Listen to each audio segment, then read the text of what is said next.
Welcome back to episode 3 of Low Tide. Hello there, mates. The Wander and McDilly, Ride the Tide Sports Podcast productions of Low Tide, episode 3. Roll the intro video.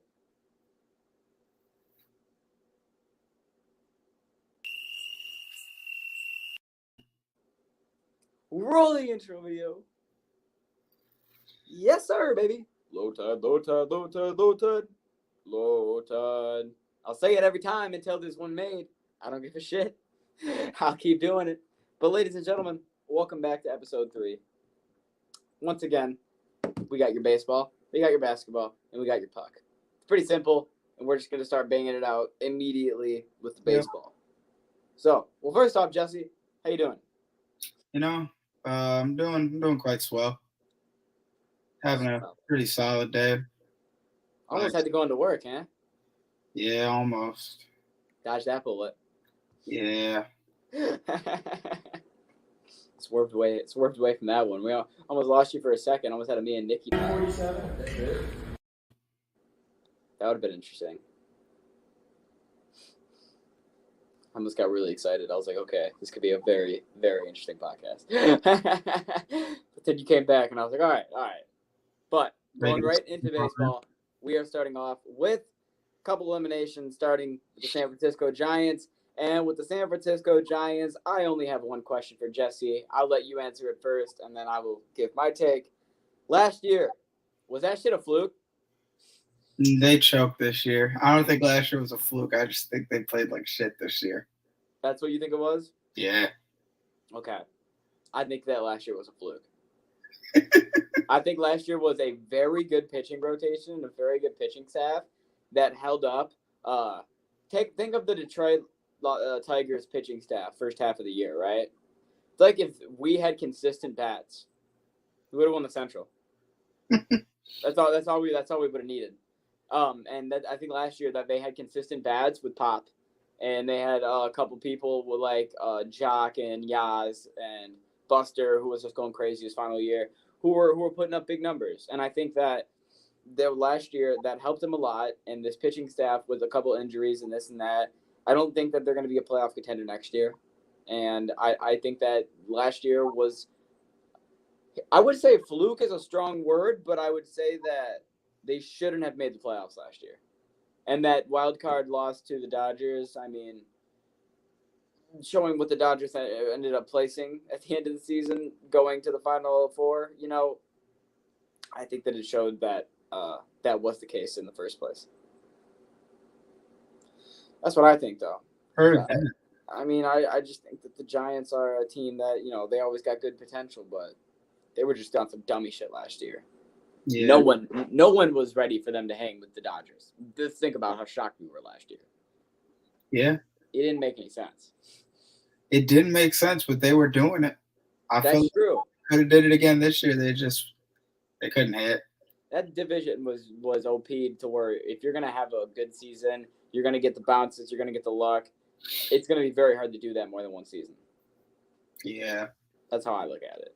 Unless you're the Dodgers. That's true, but they're not the only team who got eliminated, because another team that was in the playoffs last year that is no longer in the playoffs this year is the Boston Red Sox. They were in the hardest division in baseball, but at the same time, they didn't look like the Red Sox. They kind of flopped.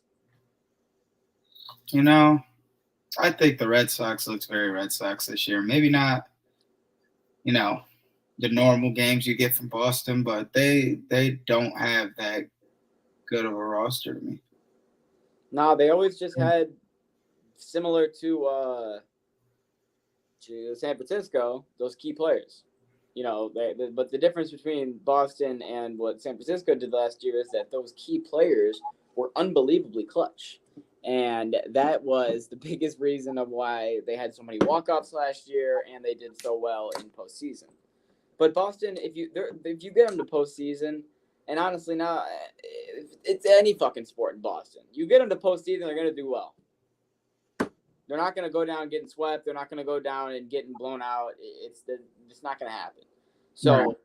so I think that kind of goes into it. But the Red Sox are a team that, for some reason, next year they could be at the bottom of the division or they could be at the top of that division. That division is going to be so difficult because in the offseason, they got the money, and I expect them to make a move. Because, like I said before, I think Xander's going to be gone. Okay? Really? I think Xander's going to be gone, and I think they're going to spend some money on more than one player. Do I think that's going to help them be better, worse, or the middle next year? I have no fucking idea. Because Toronto is probably going to spend money. Baltimore is going to spend money. And the Yankees have Aaron Judge. So, who knows? Who knows? But, man, I don't know. I think the Red Sox are missing more than they think they are. I think they are as well. I think the Red Sox are currently on a decline. And unless they can get something going in the offseason that really makes you turn around, they might go into a rebuild, which is weird to say. But if Xander leaves and let's say JD leaves, or Xander leaves and fucking what's his name, Vasquez. Oh no, Vasquez already left. Yeah, I was about to say. I don't even know if he's still there. So yeah, I was gonna say there's not a whole lot of players left that where if they do leave, a rebuild could definitely be possible. So, I mean, what are you gonna do? You're gonna Chris Sale? I mean, yeah. Uh-huh. what are you gonna do with him? But now it's time to talk about the true AL Central champs. And as Tyler told me before the podcast, I'm actually shocked. If you would have told me before the season that the Guardians were going to win the division, I would have told you the White Sox are going to win. And if not, give it to Detroit. Fucking hell did that go wrong. But the Guardians came in and they were just consistent all year. They weren't talked about as going on crazy stretches. They didn't do anything crazy offensively. They were just fucking consistent. They were very similar to San Francisco from last year. Under the radar team. No one was talking about them in the AL because we're looking at Houston and New York. And then they just kind of kept floating under there in the 3 spot all year. Hey, there goes some Guardians. Hey, man. Sorry. They slip. What can I say? My father taught me, swearing, scaring. But, anyways, next thing we will get on to is the Yankees, who have clinched the division. As Dylan's brother, I can confirm that is a fat lie. Swearing, scaring. Look it up. The Yankees have clinched the division and have clinched the first round bye. Is anyone surprised? Jesse? Nah. I think anyone could have told us this was coming from the way the beginning of the season started out. Especially from the way that Aaron Judge was playing. And Aaron Judge, he's still on history's doorstep. He's still looking for number 61 to tie the AL record. But I think that he is still going to get it. And I think that the Yankees are, like we said before, I got into this last podcast, the Yankees have the talent to go to the World Series. The Yankees also have the same liability about I could see them losing first round ALDS. Judge can't slump. When you have the numbers that you have on this team, it's not like when Miggy had Triple Crown 2012 when he was surrounded by fucking Austin Jackson and Prince Fielder and the fucking, don't even get me started on the pitching staff with Scherzer and Verlander and all those dogs. He is a sole man out there putting the team on his back in RBIs average and homers. So if he slumps, he gets injured, like we said, God forbid anything happens to where he's not there or performing like the Aaron Judge that we've seen this regular season, the Yankees are fucked. Yeah. And that will be the last hard F-bomb I drop, but I just needed to say it like that. Yeah, the Yankees really do need Judge to be playing like himself. He doesn't even look like he's going to get to 61 the way he's slumping. No, but you know what's crazy is that you can't even really call it slumping when yesterday he got walked 4 times in Toronto. He's sitting in Baltimore. Fans are trying to see history. okay, maybe if history's not going to happen, can I see him hit? He got walked 4 times. The last time he got walked like that was his fucking rookie year when it was towards the end of the year and it was the same boat. People were like, I'm not pitching to him. We're not even in Yankee Stadium. Nope. Hey, Dylan, you remember when Cabrera was trying to hit 500 and Dad went to game after game after game after game? Yeah, I was with him for most. Could you imagine doing that and then seeing him get walked 4 times? I'd lose my fucking like doing that with Aaron Judge, doing the same mind. thing, going game to game to game, and you know those tickets are more expensive.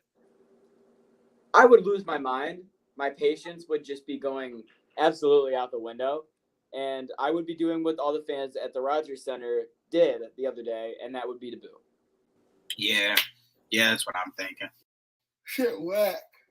Because, yeah, you're going to be pissed. And even though you're going to boo your own home team, they weren't booing the Blue Jays. They were booing the fact that they got cheated on history because the Blue Jays were being pussies.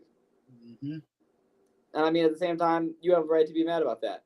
But now it's time to talk about the NL East because the NL East is getting fun. Tyler actually put out a tweet that if you go on Ride the Tide, at Ride the Tide 586 on Twitter, you will see he asked who's going to win the NL East, that being the Mets or the Braves. So, Jesse, let's talk about it. Now, Mets and Braves. I'm going to ask you Dylan, first. you know what? Indeed, I did. And before we get into this, let's just go over what we have so far. Right now, Jacob Donnellan saying Braves. Ben Holloway says Mets. Ben says Phillies. Somehow, I don't care. I don't know or care how, but they will. But they're not. And then we got another Mets and a Braves just came in from Thick Nash. All right, Jesse, I'll send it to you first on the solo box. Who do you have winning and why? Definitely going to take the Braves because I just don't believe in the Mets units when it comes down to it. I feel like their top 3 hitters, you're not going to be able to notice they're their top 3 hitters by the time it comes around. They disappear when it's time to be clutch, when it's time to sit down and handle the dirty stuff. Yeah, I agree, but I don't know. Polar Pete's kind of going on a tear. I think I'm going to have to agree with you, though. I'm going to have to say that I'm going to take Atlanta for 2 reasons. One, the Mets met it up, and I cannot trust them. I think seeing them in a wild card spot is where my heart just truly believes that they're going to lie. And then when it comes to Atlanta, last year, let's not forget what they did. First half of the year, they looked like a 500, if they hit the wild card, we'll be lucky team at best. Then second half of the year, Atlanta went on an absolute tear. The momentum in September and August was all the way turned up, very similar to this year. I think they will take the division, and I think that momentum will continue to be on a 10 going into the playoffs. I mean, that's exactly what they're going to do. And I think Atlanta's going to be another team to come in, and it's going to be hard for them to beat. But you know what's great is that the Marlins are playing Atlanta, and they have sent out this for all of their fans that are attending the game. It says, calling all Mets fans, for once, cheer on the Marlins. Hashtag be Atlanta, October 3rd through 5th. So while a hurricane is going on, please get them from New York. And if you're by, come to our hurricane and into our stadium to root strictly against it. Here's what's fucked. You'll get a lot of New Yorkers that would do it. Just to root against the Braves. And at the same time, Miami's attendance is so low, you're finally going to get a good amount of people in there. Not wrong. But What's your take on this, Jesse? It's not like Florida people aren't going to be there. Everybody's going to be there. Mets fans will show up. I think they will, 100%. I think that this is not a bad idea, except for the fact that the climate conditions that are happening right now are happening, but you can't exactly control that. You know, I hope that everyone is safe and that, hurricanes just won't say that, But we got to continue in Miami and talk about Don Mattingly, because Don Mattingly will not return for the Miami Marlins in the 2023 season. He's going to step down, and there's one thing I just want to say, and I don't know why, I don't know how, I'm not a psychic, but I got a kick. He's going to go to New York.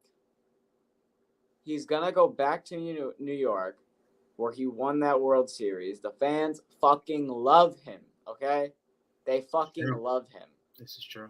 You know who they don't love, even though their record is what it is? Aaron Boone. I am 100% sure that if he does coach again, it will be Yankees, or you will see his ass sitting next to maybe Joe Girardi on the Fox broadcast. Are you telling me that if Aaron Boone wins a World Series with the Yankees this year, they fire his ass? I do not believe they will win a World Series this year. And if they do win a World Series, that. Hey, listen to what I said and respond to what I said. If they do win a World Series this year, Mm-hmm. no. Okay, that's what I asked you. That would be the one condition that I would say, or exception, I would say. Because there's your controversy right there. Yeah, I would agree with you on that. If they do win the World Series, then yes, obviously Aaron Boone's going to stay. But then you're going to get all your Yankees fans that are going to be happy for a year. But then if they start off bad next year because, God forbid, let's say Judge gets hurt or something, it's going to be a whole thing. Hey, I think that if Judge got hurt, though, they would not blame it on Boone. Because why? You can't do that. Well, you need more than one. You need to be able to rely on more than one guy. At Detroit Tigers. Well, we don't have anybody. But Look like it. Staying on the Mets, speaking on the Mets, just continuing that topic of Polar Pete, he hit his 40th home run and breaks the franchise record because he is, and I want to just make sure that I get this fact correct, officially the first player in Mets history with multiple 40 home run seasons. And at first, it kind of surprised me. I'm not going to lie. Because I thought more than one 40 home run season, you would have thought with the amount of great players that have played for the Mets that it would have happened by now. But then you also got to think about the fact that when it comes to the Mets, how many years are they good consistently? Like, for more than one really good year. Probably 2 to 3 at a time at max. Yeah, so this probably doesn't occur really that often, or an occurrence where someone's having a big year and then another really big year. And the last player I saw do this that was in my generation was David Wright, and he was more average than anything. So I would have to say that shout out to Polar Pete, breaking a franchise record, 40 homers, and I got to be honest, I don't think this is the last time in his career he'll do it. Probably not. Nah. He likes winning for the What do you got to say about this, Jess? I love it for Pete. He's probably one of the shining moments the Mets have had in a bit of time by now. I agree. He's got to be the brightest spot in that lineup for sure. Yeah, Lindor's gone downhill faster than I've seen in a while. God, I'm not going to lie. People looking back are going to say that, and I don't know if it's too soon to say this, but I think that a lot of people right now, if the season ended and his career ended right now, they would say going to New York was a stupid decision and strictly money. But at the same time, it's only year 2, so I don't want to dog in him like that. But how many years am I going to fucking give the guy? 2, I feel like that should be the most. But it's time to bring on a happy note. We talked about on the last podcast on Monday how Albert hit number 700. We absolutely love that. That's a big deal. And I'm going to talk about it one more time because we're probably not going to see this for another decade. I'm going to be honest with you. There's only 4 people in this club in the history of baseball, and there's a reason for that. Albert hit number 700, and I absolutely am so happy for this man. We're so happy that he got it. But Albert not only got number 700, but he is currently the only person in the MLB that's currently playing that has 700 home runs, right? And then the second most player is Miggy, who's currently playing, with 504. And then the third current is fucking, oh my God, I had the stat mad. And then it's Nelson Cruz with 420, right? Everybody else after that is under 250. But also, you got to factor in how old is Miggy and how old is Nelly Cruz. No one's going to be getting to fucking 700. Sorry for swearing again. I'm really trying. I just want you to know that I am. Gone forever. 700 is such a, I'm just trying to point out that 700 is such a rare occurrence, and like this happening is such a big deal that big props to Albert. Yeah, we won't see 700 till like 2030. Yeah, seriously though, this is at the earliest. Something you get to see. That'd be impossible, almost. What is it called every 20 years? It's 1000. I don't know what 20 would be. It'd just be 2 decades. Okay, so I would say it's probably something you see every 2 decades. That's how I would say I would look at it. It's a big deal. So I really just want to reiterate that. But you want to go quarter of a century, 25 years? There we go. I would say that. Yeah, I'd say you see it about every quarter of a century. But going on to Albert, because I haven't even talked about it yet, it led the Cardinals to officially clinch the playoffs. So the Cardinals clinched it. That momentum was rolling. Last year, they had the momentum when they just barely got into the wild card after having to win fucking, 13 straight, 17 straight? Yeah, something crazy. It was unbelievable to finish out the season. So this year, they get to go in with, about 9-10 games left in the season, so maybe get to chill a little bit. And they clinched that berth, so shout out to the Cardinals. What's happening, Dev? Hey, you better get ready for Saturday, bro. Saturday's going to be wild in GV, October 1st. This Saturday, the tailgate, Ride the Tide Sports Podcast, 7 o'clock game, probably about 3 o'clock tailgate, 2 o'clock tailgate, whenever the gates open until they kick us out. That's the play. Just had to throw that in there. But going back to the Cardinals clinching the NL Central, Jesse, what do you got to say about this? I feel like the Cardinals make their way in a good amount of times in a couple years, but at the same time, it just feels weird. Because, I could probably name, 4 players from that team in total. That's it. Yeah, I mean, I guess they're more defensive heavy and pitching oriented than they are offensively. Offensively, let's be honest, that's cut the bullshit. It's Paul Goldschmidt and Nolan Arenado. Yep. And that's about damn it, besides Pujols. Because Pujols actually has 22 bombs this year. It's not like, he is just scratching it. Gone forever! If you have to go on the tear that he had to go on to get to 700, his homer numbers are going to be up there. But Jesse, with only 10 games left in the year, I still managed to get a Baltimore Player of the Week. I didn't go all year without slipping in an Orioles Player of the Week because even though the playoffs are out of the picture, somebody's still trying to do something. And that's Anthony Santander.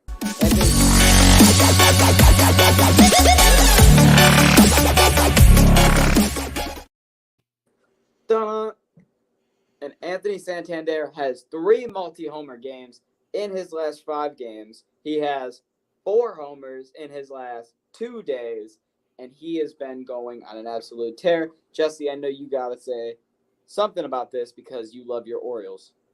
Yeah, he's lighting up a little late. Little late. Maybe you could have played like this against Detroit. We'd still have a shot. But it's nice to see.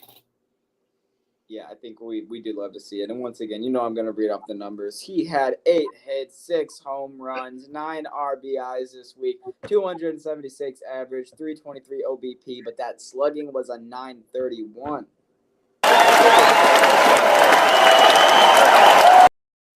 So basically, he was getting out or he was hitting a homer. And shit, that'll get you Player of the Week if you do it 6 times and suck in 7 games. That will do it for you 100%. You'd love to see that. Grr. Yes, Jesse, that was a clip of Waddle growling. I thought so. I could tell. I was like, That's exactly what it was. But before we finish up on the baseball, we got 2 more things here. Starting with Louis Castillo signs a 5-year contract extension, and Mariner fans, they are happy about this one because Castillo came in. We talked about him joining the team as a trade deadline and what this was going to do for that team. Well, he's been doing it so far for that team, and he's been contributing very well, and that ultimately got him the big buck that he deserved. Yeah, Luis Castillo, he got pretty sure he was an all-star this year. Right? Correct. Yep. And he's had a really solid season. He's definitely helped the Mariners in that second half make sure they didn't fall out. And they kept it grooving, only improved them. He deserves the money. He's a great pitcher. Yeah, and the Mariners haven't had a long-time pitcher they could rely on in a while since fucking Felix. So, good for the Mariners. They should be happy about this one. But now it's time to talk about this because holy hell. That's why you don't do drugs, kids. Richard Blyer, pitcher for the Miami Marlins, has never had a balk in his career until 2 nights ago when he balked very badly. We're in the 8th inning, Jesse. Let me paint the picture for you, okay? We are in the bottom of the 8th inning. Miami is playing the Mets, and we have nobody on base. No, we have a runner on first that Richard just walked, okay? It was a 3-1 count. He walked him. Runner gets on to first base. Sure. So then he balks. He gets over to second. Now, Richard's all mad. He doesn't really understand how that was a balk. A little bit of chirping, this and that. Okay. Throws another pitch. It's a 2-1 count. Throws another pitch. Oh, he balked again. He balked twice. So now the runner goes to third base. He's getting pissed. How did I balk? That doesn't make any sense. You got Mattingly in the dugout getting mad. How did he balk? That didn't make any sense. So now everyone's getting pissed off. Okay? Runner on third. 2 outs. 3-1 count. Jesse, I'm just going to ask you. Does he A, walk him? Does he B, throw a wild pitch? Or does he C, balk him for the 3rd time? 3-time balk. You're damn right he does. He balks for a 3rd time in the same at-bat on a 3-1 count. Run scores, and he balks 3 times in 4 pitches. Comments? Were they actual balks? Yes. Damn. That's a sad way to ruin your streak. Stinker of the week. Come on now. Stinker of the month. Jesus. That is horrible. That is horrible. I feel like you rarely hear about balks. To do it 3 times in 1 inning. It's just 3 times in 1 plate appearance. Yeah. He balked on 3 pitches out of 4. How do you not correct yourself the 1st time? The 2nd time, you do it a 3rd. you do it a 3rd. My gosh. I would have lost my mind if I was in the infield or the outfield. Lost my mind. But that's Miami Marlins season. Sorry, Ty. This year was rough for y'all. But there's always next year. Now, that's baseball. Let's go to basketball. We got a pretty good amount of basketball to start with. So, LiAngelo Ball. Let's get right into it. This is probably the 6th time he's been mentioned on the podcast. No, I'm just bullshitting you. It's probably about the 3rd. But still, we're giving him another round in Charlotte. Same situation as last year. We're going to see LiAngelo signing a non-guaranteed deal with Charlotte. Jesse, I got one question for you, and you probably already know what I'm going to ask. Is this finally when he stays? This is the time. This is it? This is it. Tell me why. Right here. He's going to show that he is not the only ball brother who can't ball. He is going to prove that he is the oldest and can hoop with them too. And he is finally going to average like 8 points off the bench. I hope he Those 8 does. points. I hope he does, Well, bro. I'm so worried he's not gonna. Nope, he's gonna stay. I feel like it's the same song and dance with this dude, bro. Not this time. Yeah, He's maybe singing Miles this being song. gone. Maybe Miles being gone helps it.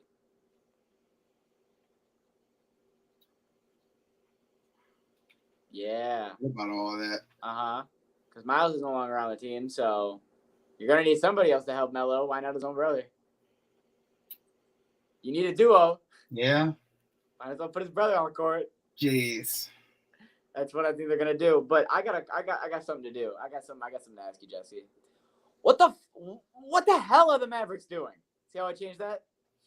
I almost dropped that F-bomb, but I changed it. What are they doing, bro? Because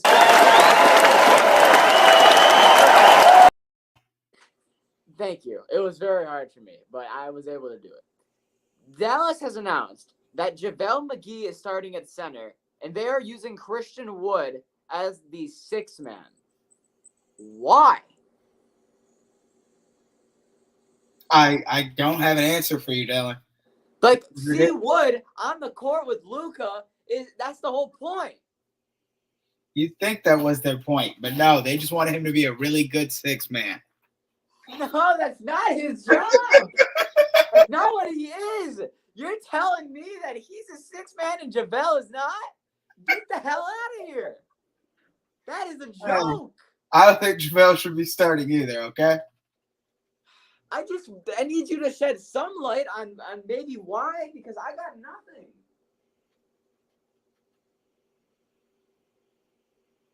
Nope, nothing.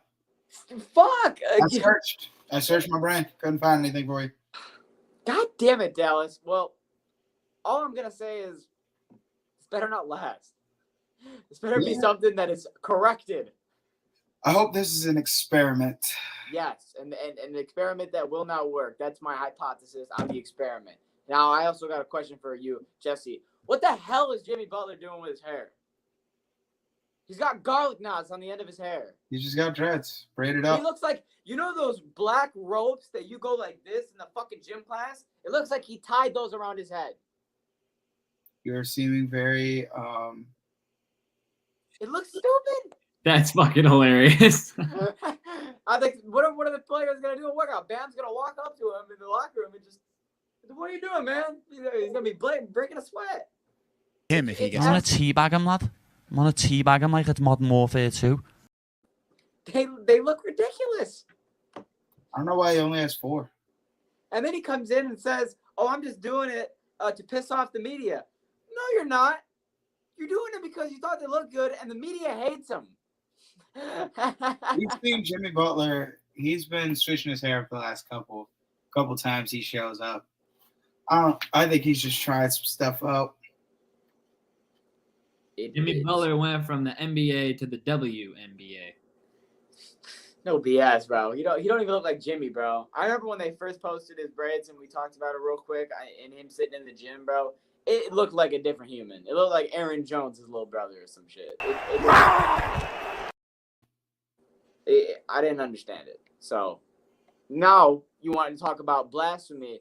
Let's talk about some even more blasphemy, because how the hell is this man James Harden going to look at me in a press conference and say that he lost 100 pounds in the offseason? What? You did not lose 100 pounds in the offseason. James Harden went on quote of saying, I have lost 100 pounds in the offseason. Tweet that. And for those of you who can't see visually, just take my word for it that Joel Embiid's facial reaction to when he said it shows what we were all thinking, because He didn't lose no 100. You didn't lose no 100 pounds. You didn't cut no 50 pounds. He might have got 25. I'll say maybe you dropped. I was gonna say 30. I'll say maybe you dropped 30. You didn't cut 50. Don't sit here and tell me you dropped 100 pounds. You still got too much meat on you. There's no way. That's blasphemy, and I'm not gonna let him get away with that shit, because we talked about James Harden finally knows his role, but clearly he doesn't know his weight, because this is not the truth.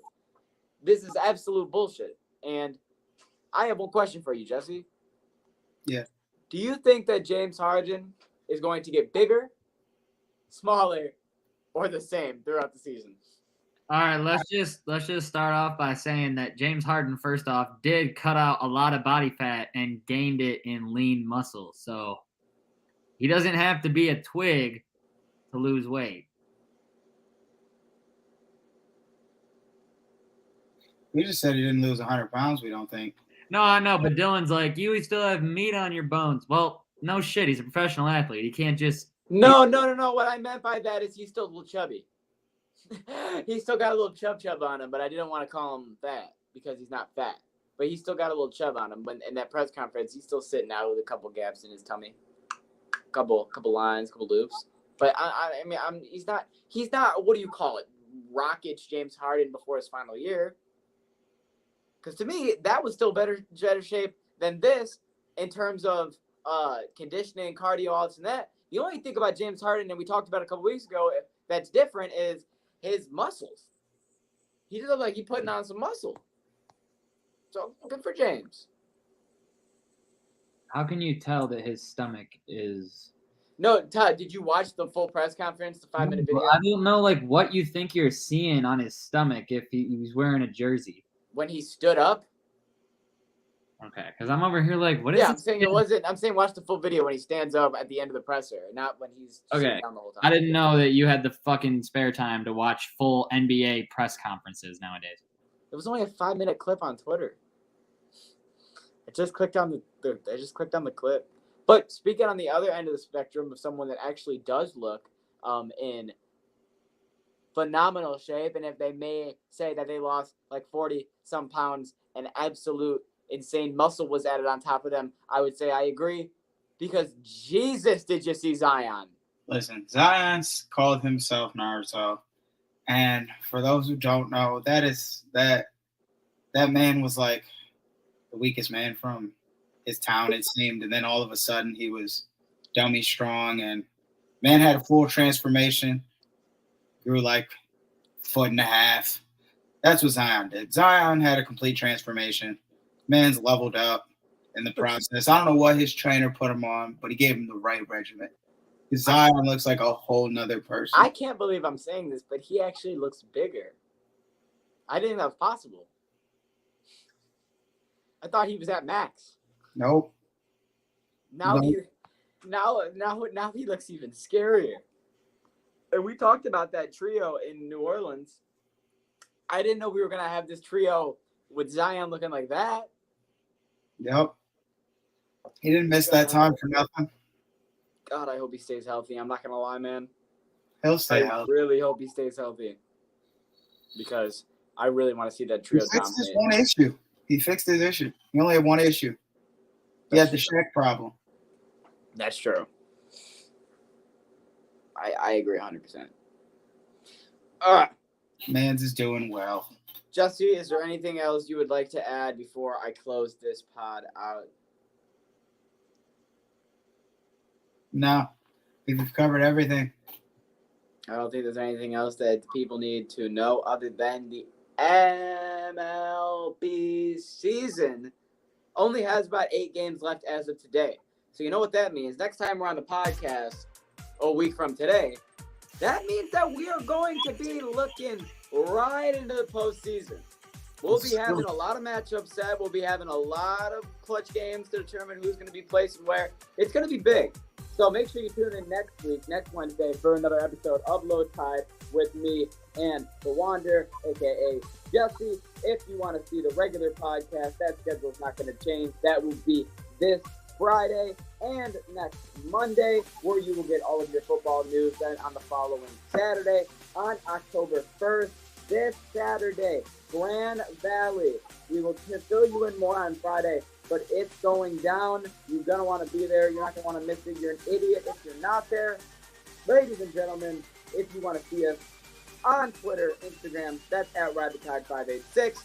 I'm McDilly. That's the Wander. You all have an absolutely phenomenal night.